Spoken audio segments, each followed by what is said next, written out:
table 6 or 7 on our side behind the scenes. So we are, just as we're waiting for things to turn over, we actually have the start of this match. So Sanduish versus Victor Cardelli. We saw that Victor pulled it out in 3, but we came in late into the third game.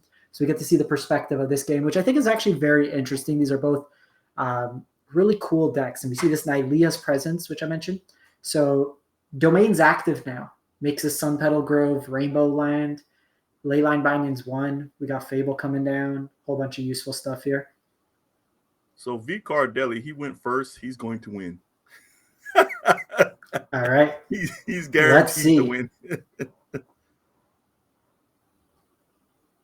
Well, Sandoish is going to have 6 mana minimum next turn, provided they hit a land. We see this Omen, come pick off an Elvish Mystic. Telling you, the hardest part of this deck is just figuring out what lands to play. And you got check lines in there that you're just like, at a game, my hand was Steam Vents, double Sun Petal Grove, and I just defaulted to playing Steam Vents tapped, and I just screwed up my entire curve.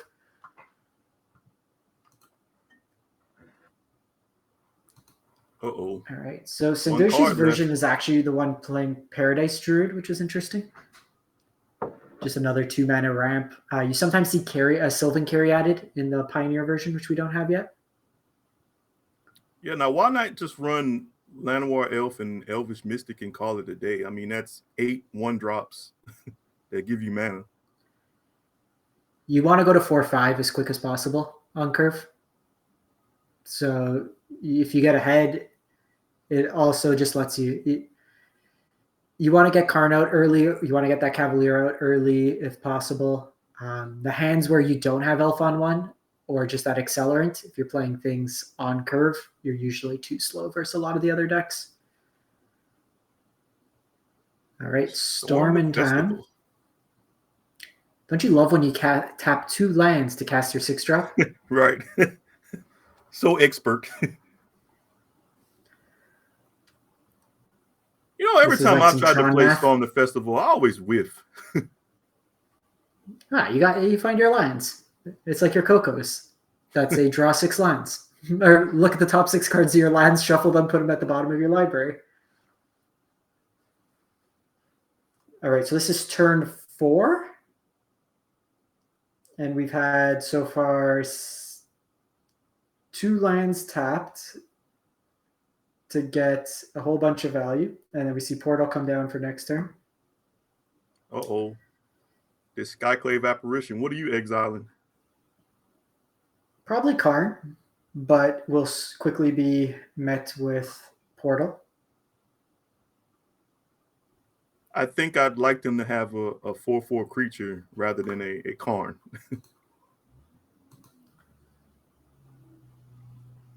I think there's no good choice right now. When your opponent's just like, yeah, pick whatever you want. Here's my 9 mana artifact that will wipe your board and give me all your creatures in your graveyard every turn. True that. But if you let Karn stay on the board, he's just going to tutor up another dangerous thing that you're going to have to deal with. Oh, no, I agree with taking Karn off. I'm just saying, you take Karn off and then you're like, okay, your turn. They elect to go for the troll. Oh, I guess I agree with this. You can attack Karn so he can't tutor. All right, but Karn uptick on Portal. Now your Portal is attacking for 9 damage. It's bad. It's all around bad. Yeah, it's all around bad. Karn targeting the treasure. Let's Stone Rain your extra mana source. I have not built this deck yet, but I think I'm going to build it tonight and do some content with it because it actually looks pretty fun.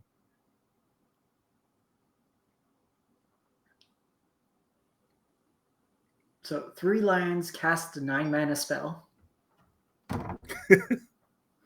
You think they're going to leave Nykthos in the game? Do you think it's going to stick around, or are they going to end up giving it the axe? I think Nykthos is fine. I think Karn would be the angle of attack. Because we see Karn here just always being able to find the perfect answer. incidentally shutting off a whole bunch of things like vehicles, treasures, like the ovens, a whole bunch of things like that. I think it's too flexible of a card. Okay, that's fair. All right, so we see the fires coming out. Dampening sphere coming in. We haven't seen dampening spheres.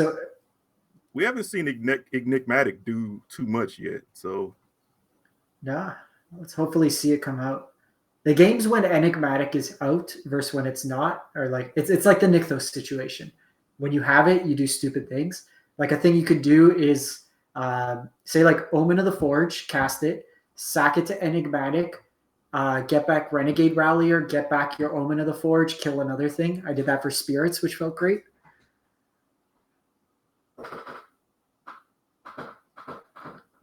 But the pain is when you draw your 7 drops instead of being able to tutor for them. That is the pain. So, couple things we can see here. So dampening sphere taxes additional cards being cast each turn. It also means if mana was be produced, if it was more than a single mana, it turns it to colorless. So against something like Lotus Field, this is really good because they're trying to cast colored spells, the Ultimatum, Sultai Ultimatum, stuff like that. In this mono green deck, it's a little annoying. They can't cast Cavalier, but a lot of what they're casting are artifacts. So it is a way to kind of tax them there. So we saw a couple options. They could have gone Omen on the Elvish Mystic. They could have gone Dampening Sphere. They opted to go Fable this turn. Now, the Dampening Sphere, it doesn't change how much mana you get. It just makes it colorless, right? Correct. But each additional spell costs 1 more. So it's a stack, like a stacks effect. So it's kind of like Storm Hate in a way. Yeah. So not quite Archon of Emeria, where it just limits your ability to cast multiple spells. It just taxes them. So mono green now only has 37 mana to play with, not 38. It's turn 2. They're on the Tron math, 1, 2, 7. So Karn just here, coming down the world's their consistently oyster. Here.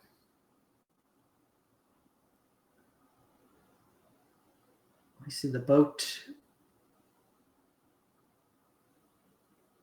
Let's see what they might opt to get rid of.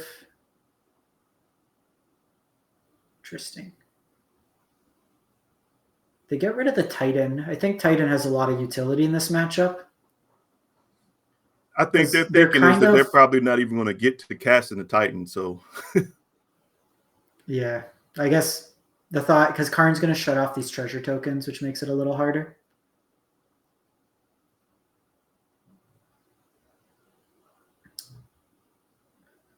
Because I don't think Sandoish plays the boat this turn. I think the boat is earmarked for the flipped Fable.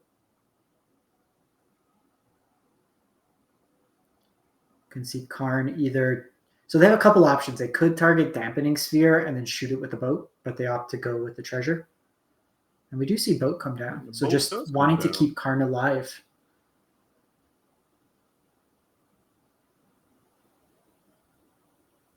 So... couple options here. We can see an Omen get cast and Yori into hand.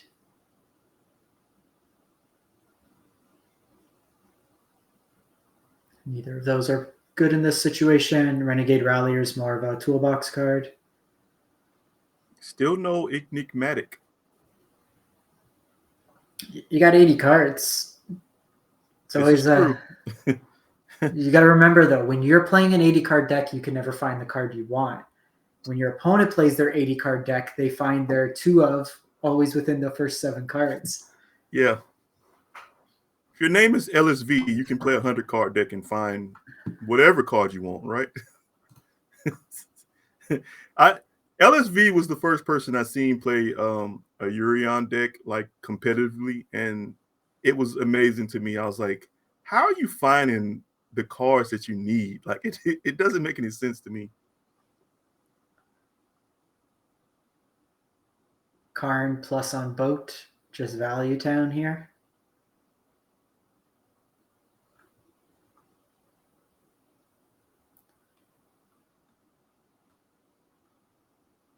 Yeah, I think I like this deck. So, I think I'm building it tonight. If you would like to see okay, me so you play see this some deck, Deutsch. definitely follow the channel. Okay, so it'll be Selesnya versus Boros and mono green versus mono white. So mono white, I think, is favored in this matchup. Brave the Elements gets around all the creatures. So notably, a lot of these decks are playing Lovestruck Beast because the token it makes is white in color. So it gets a blocker for Brave the Elements. Sandoish's version, I don't believe, is playing. No, they're on Questing Beast, Paradise Druid, and 2 Sky Sovereigns main. Uh-oh. Thalia's going to make things difficult. No Elf on 1 is pretty scary. That And then Thalia we see was a brutal play. This is why I hate Thalia so much, because she comes down at just the right time all the time. protecting the Thalia, and with the Luminarch now, you're going to be able to increase the power every turn to always ensure training can be done. You also have the ability now for 3 mana to blow up any artifact or enchantment. No, don't tell me my mono green is going to go down already. I need you to make moves. Come on, Sandoish.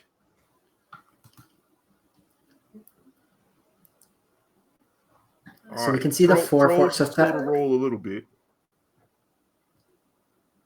Oh no, they always have it. Would you have drawn a better hand? They always have it. And I think with this deck too, they only have the 4 removal spells main, or they have 5. So they're playing the 4 Brutal Cathars, 1 Laydown Arms. All right, so this game is over. All right, Sandoish is trying to complete his daily quest, play 20 green spells, cast the Wolf Willow, and quickly concedes. Come on, Sandoish. All right. So the real pro thing about this deck is sideboarding is usually click 1, maybe 2 things, if that, and then click submit. So if you don't want to learn how to sideboard, aren't good at sideboarding, this is the deck for you.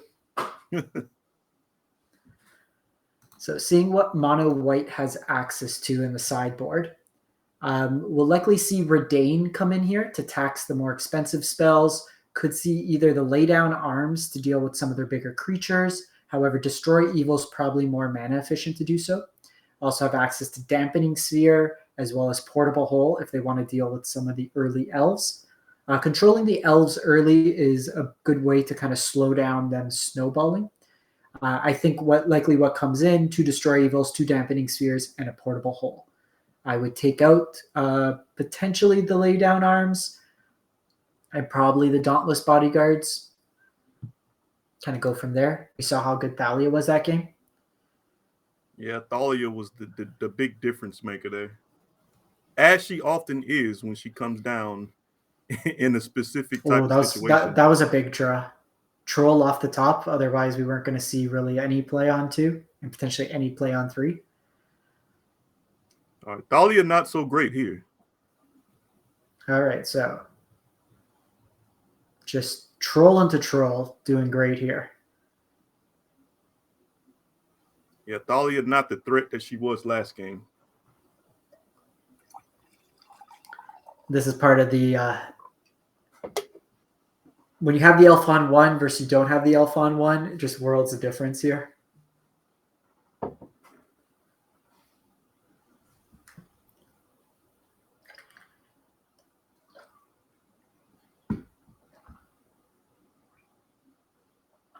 So Cavalier, we could see so troll good. potentially come. I love Cavalier in this deck. Also, I like any excuse to play Cavalier, so. Oh, man, come on. How do they always have it? Yeah. But kind of stalemated here still. Yeah, you gotta come shoot down, and these. Yeah, you gotta shoot and get your Cavalier back here. And this is kind of the unfortunate thing where Skyclave Apparition, well, in this case, it wouldn't have hit Cavalier, but being able to just exile, like these enter the battlefield style creatures feel really bad when you get rid of the Brutal Cathar, because now this Cavalier just drew them an extra land, dug them into another Storm the Festival. I like it. All things I like to do. One thing, while Mono White looks kind of stuck on board, they do have access to Brave the Elements. So it's always important to keep an eye on what their life total is and how much power they have outputting. Sure. They do have a block available with the boat. Okay, that's pretty good flip. No Nykthos, though.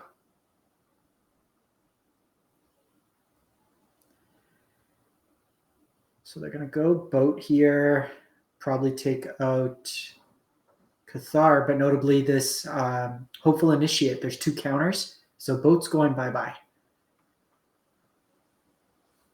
But a Nykthos here would pretty much just be like, just wreck everything for the white player, right? I mean, you're gonna find a Karn, you're gonna find all the goodies at this point. So at this point, they have 4, 5, 6, 7, 8, 9 Tapa land, 10. However, the Storms are a little bit more mana, so they're 1 mana off here. Nope, no Nykthos. You can't do it. Still can't do it. Unfortunately.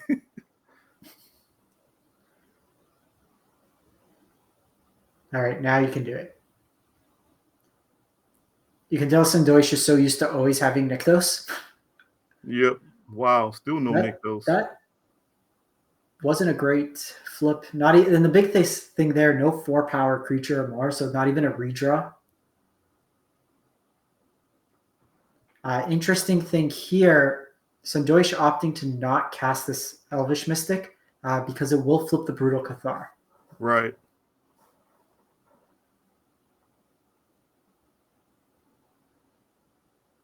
See if PTKK can cast 2 spells to force the flip, the day-night cycle, and they do.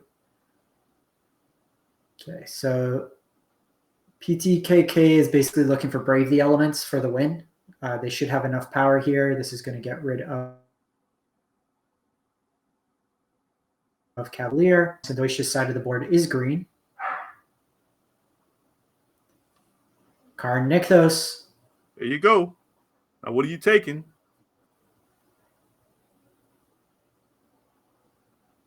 There you go. That's pretty big. All in on that Cathar, just hoping to dodge it.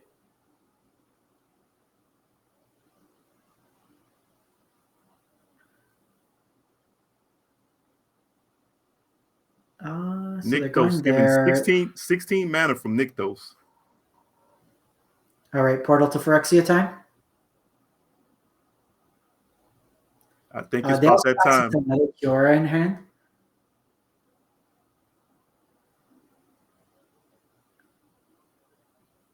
Oh, I thought they were going to get Pithing Needle. I almost misclicked the Pithing Needle.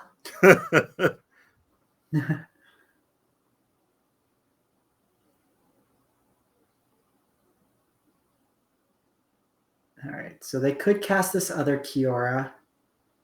Untap the Nykthos. Go again. They just don't have. But then what are you casting though? So yeah. So the big thing here is they have the boat that can block.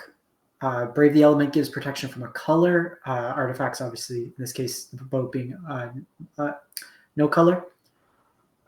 Because otherwise, with Adeline, they'd have 5 with the token attacking. The token attacking is 6. Luminarch's basically 7, 8. Thalia 12, and then they put the counter on the thing 14. So they'd be two damage short, provided there was no boat and they hit Brave the Elements.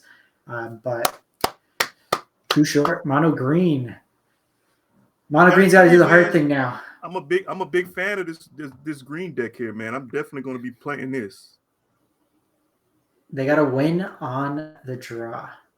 So we see Storm coming out and Questing Beast coming in, just respecting an early Thalia. And we'll see how aggressive Sandoish is to having that turn 1 elf. They have 8 I think in it's their crucial deck. here if they're going to be on the draw. They got to have elf. Yeah. And we'll see how many Brutal Cathars are in the top Right. 8 cards. 6 of them. 6 of 4.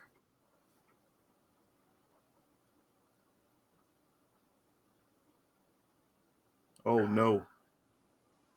This hand is so risky in a Thalia. Okay, now that's a good mull, I think. Yeah, throw a Karn this hand's back. Really good. Yeah, throw a Karn back. You're good. Troll stops early attackers. Because that hand, if they weren't playing against a Thalia deck, I think that's a super reasonable first hand to keep. But if they play Thalia, you're done. Absolutely. Thalia. Turn 2. Let's see it.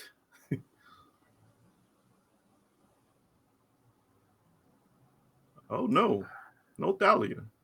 No, it's Thalia's lieutenant. Thalia was on break.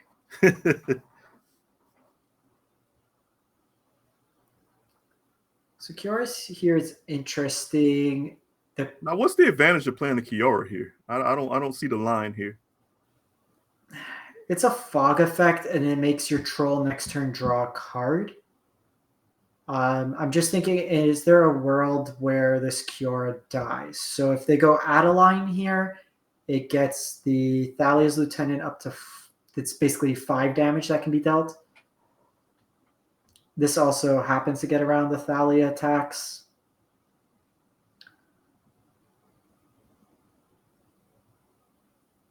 No respect. Yeah, I didn't Kiora, think that but I think that's the right line. Yeah, I didn't think that they would be too concerned about the Kiora. They just want to go at face before they start getting creatures on board. So they could go the Nykthos this turn. I think I actually like with Thalia untapping Elvish Mystic here, just because it gives you a blocker provided they can remove this troll. Which they do. Because now they get a clean attack. They can actually kill the Kiora now. No, I think at this point you go face. Because they're dead on board. Because even through a Cavalier there, they would still have like 7 damage coming through, and then the Cavalier potentially would require them to tap the Elf. I don't think there's any line here for Sandoish. And the biggest thing with these decks is if you control their devotion early, yeah, not going to do much. Yeah, there's not much you can do. Looks like my mono green devotion is going to bite the bullet. But I'm still building it, and I'm still going to play it. If you want head to hedge, play Voracious Hydras. Hydras? I like Hydras. Yeah, the Voracious Hydras. Also, there's no Shadow Sphere in this version.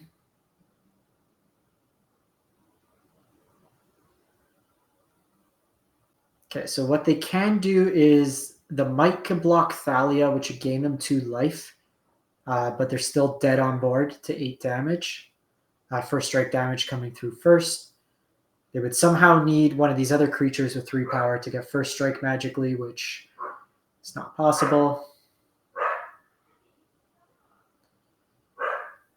I don't think mono white should be overthinking this. They should just attack all, but just taking the time, I guess. Lethal's on board. They don't want to make any mistakes. They don't want to be sitting there with the troll face for making a mistake. All right, there's no mistakes to be had here.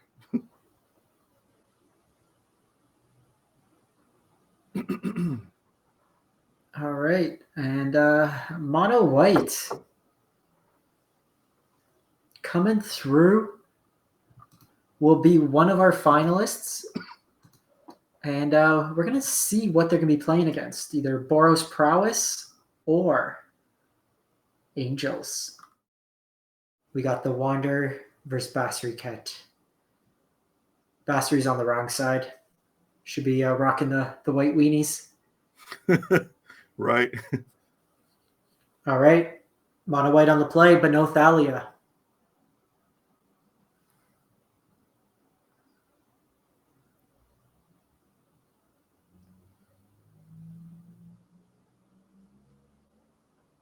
So they likely go Lieutenant on 2 because if they can hit a land, add a line, double grows Thalia's Lieutenant.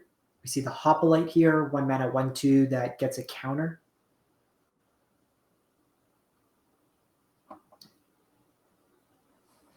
So the biggest thing with this deck is being able to control their creatures. The removal is Reckless Rage in the main board, which is reliant on them having a creature.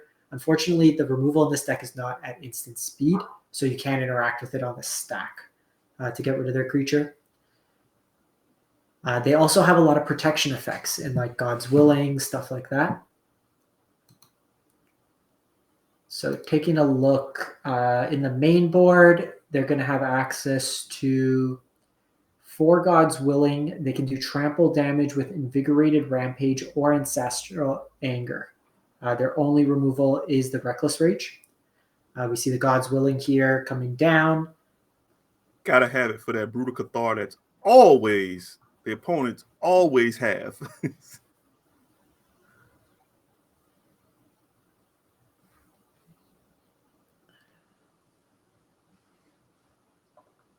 So that's an interesting attack there. That's a test attack where they can pump up their creature, trying to clear out the board.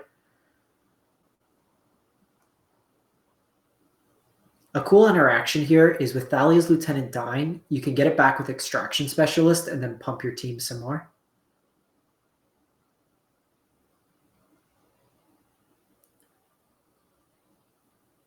I don't mind this attack because if they do have a pump spell on Virtuoso, you can get back either of your smaller creatures with this Extraction Specialist.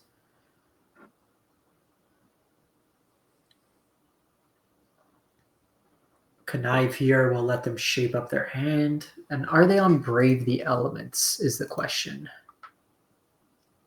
I mean, you got to be playing Brave the Elements now. No.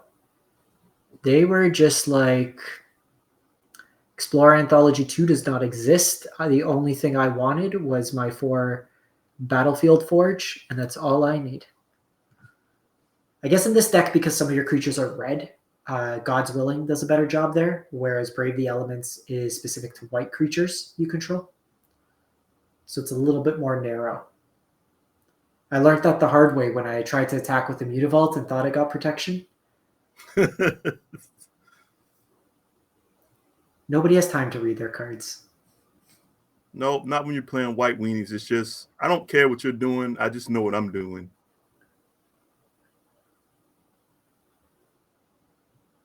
Pretty impressive board here. Okay, so the Adeline gets outside of Virtuoso range currently. They can use a spell for first strike damage, but it will give them some pain. That is not where you want to be on the Boros side. Yep. I think Boros is biting the bullet now. Do you have any Day of Judgments? Maybe. The Boros, it's a spells deck. They play Settle the Wreckage. They're ready to catch them. I've never seen a portable hole been clicked so fast. Lay down arms. So in this matchup, you still want to keep some number of creatures. The Specialist is probably too slow. I'd probably trim maybe a copy or 2 of Brave the Elements. While it can protect your creatures, you are diluting your deck a little bit more, so you're not as likely on the play to be able to attack through with Brave. It's one of those considerations. Play draw. But good spot. Winning game 1 in this matchup is going to be big. But we'll see if play draw really goes. Yeah, these type of matchups, when you win the first game, that makes a world of a difference for you. Would you have kept that hand 1 land, 3 1-mana removal spells? I think, yeah, I would, because I wouldn't want a mulligan in this matchup.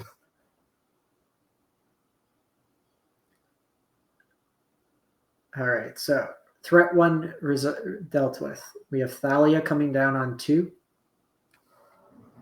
And then you got to remember too, the officer can find you creatures. Should it get to that point? I mean, slim chance that it gets to that point. And we're just seeing this Brave being awkward here. Like, you really just want Brave to be another creature. Or another portable hole. They're only on one sideboard hole. They have 4 laydowns. They could cheat, go into their deck box, pull in the other ones that are unsleeved, say that it fell out. Well, I mean, Brave the Elements can be kind of like a pseudo removal spell if you double block the double strike guy if you need to or whatever. All right, the Swiss Sphere getting a little bit of cold feet.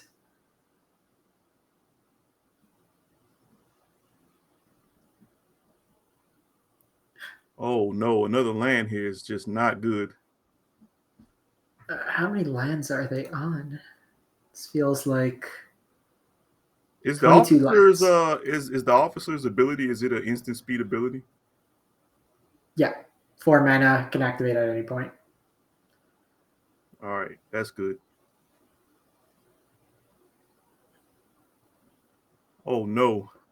Goodbye, Thalia.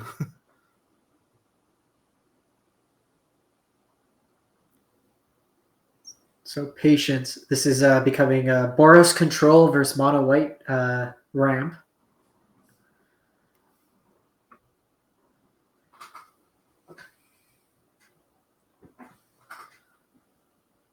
It's funny how just like a 1/1 first striker completely stops this mono white deck from being able to attack. Right.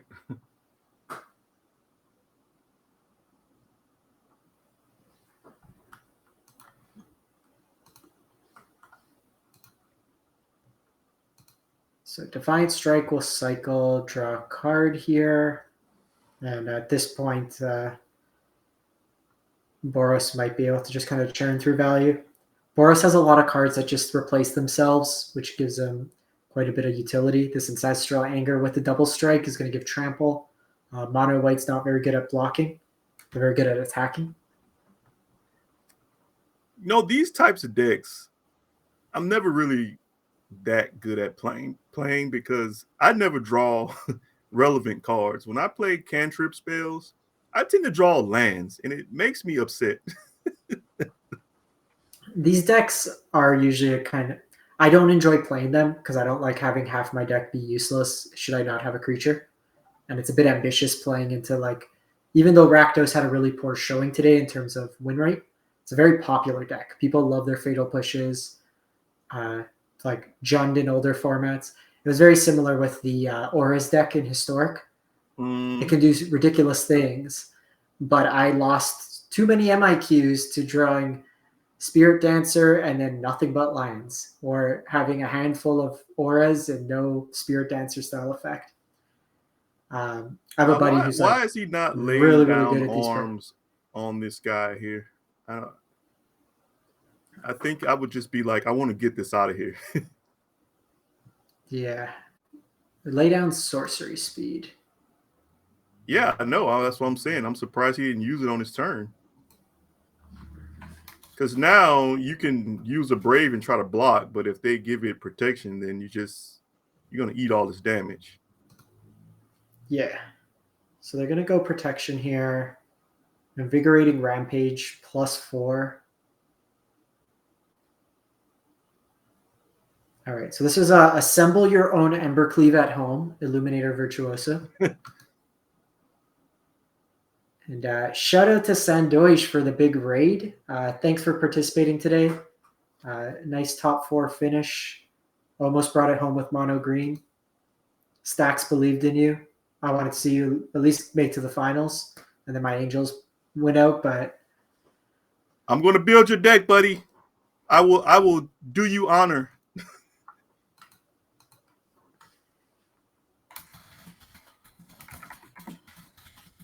Yeah, I don't understand this here. He's just eating all this damage when he didn't have to.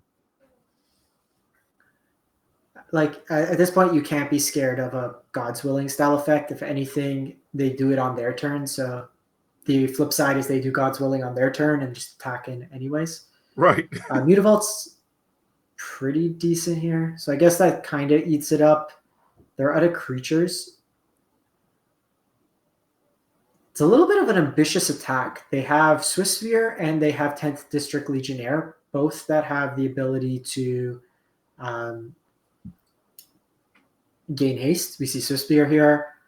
Ancestral Anger has Trample, so it can get around. Homestead Courage. Do they have the Invigorating Rampage? Activate Mutavault.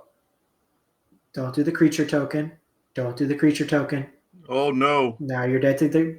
Oh now no. you're dead to Brave the Elements. Oh no. Oh, you did to that. Okay, too. so it didn't matter in the end. It didn't matter. So the more conservative line there is to go with the Mutavault. Mutavault's colorless. What cannot be protected against God's Willing. In this case here, they open themselves up to just another removal spell. So they ended up having everything. They were dead anyway. They were dead either way. So in this case, it didn't matter, but it's always important to look at what's the kind of optimal line there. So if they didn't have the trample, they had the way to protect. Yeah, I'm with you on that one. I definitely would have went with the Mutavault block first. And Destroy Evil is actually a pretty decent call here. I would probably bring in the Destroy Evils over the Brave the Elements.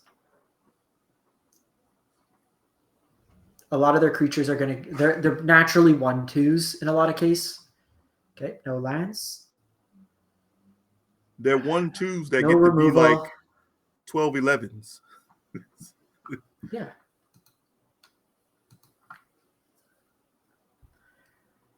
You got to keep this. The question, what do you put back? Dolly's Lieutenant. It's likely it scales. I think it's one of the 1-drops. So Hopeful Initiate probably is it, because you're neither block well, and in this matchup, it growing doesn't matter in the same sense of blowing up artifacts or enchantments. No 1-drops pretty big there. Okay, so they're on Lieutenant Tron.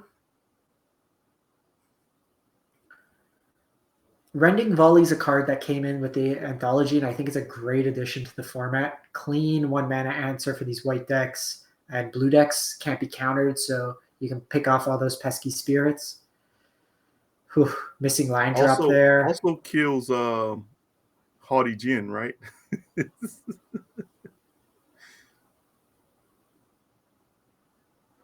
For the lone player playing Delver in the format. Right. I'm always like impressed to see players come into best of 3 with the blue tempo decks. I'm like, you gotta be really, really confident. My favorite, like, as soon as you see Basic Island and like Standard or Alchemy, it's just like, okay, well, here's a 1-drop, 2-drop, 3-drop. I know you play 4 Fading Hopes. What are you gonna do?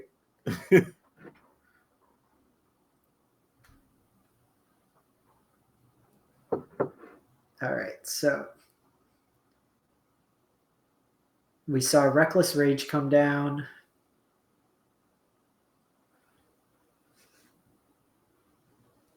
Okay, Brave will protect here, which is pretty big.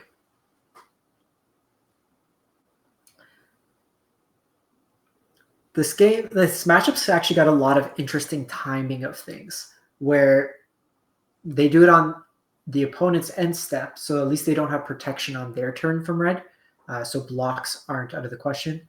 The biggest, I think, factor in this matchup is the Angers and Invigorating Rampage really makes chump blocking not an option. Yeah, absolutely. And 2 Rending Volleys, 2 Reckless Rage in your top dozen cards is a pretty clean way to probably take this down. Mono White's not going to have much option here. I mean, they got a Mutavault. A Mutavault they can't activate. Well, they could activate it, but they can't block with it. All right. What do we got? God's Will in. Invigorating Rampage. Give both the creatures +2 on trample.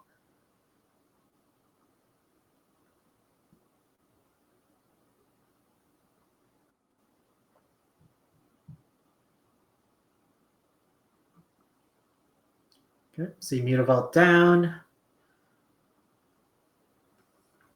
Oh, yep. I think he's dead in the water. Dreadhorde flashes back Rending Volley. 1 mana, kill any of your creatures, basically. And this is part of the reason why I typically, as much as I hate to say it, I gravitate towards playing control, because I hate games where I get into top deck mode. It just feels bad. And when you're playing control, you don't typically get into a top deck state.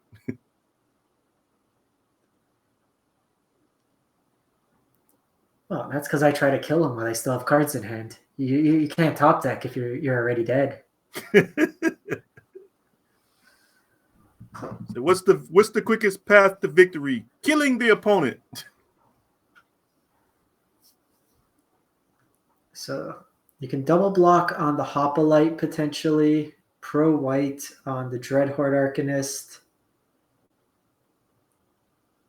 That was a pretty sleek. So God's Willing, give it pro white, then Reckless Rage it so it can't be blocked.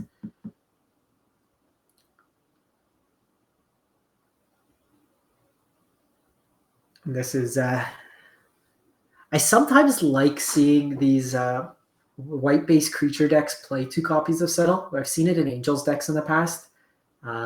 Even in I was playing Elves in Explorer the other day, and it plays 2 to 3 Pause for Reflection, which is a 3 mana fog with Convoke.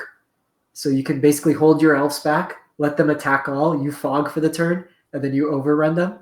So it's like somebody call an ambulance, but not for me meme. Little trickery there. I like it. All right, how much damage we got? Everything's protected. GG's. All right, we'll call this Boros. Boros It turns out the person who drew more removal in the creature-based matchup won it. Surprise, surprise. All right. Boros cash and checks. And that should be it. Congrats to Veralata. Taking it down with a deck I don't think anybody expected to really see today. We thought Rakdos would be there.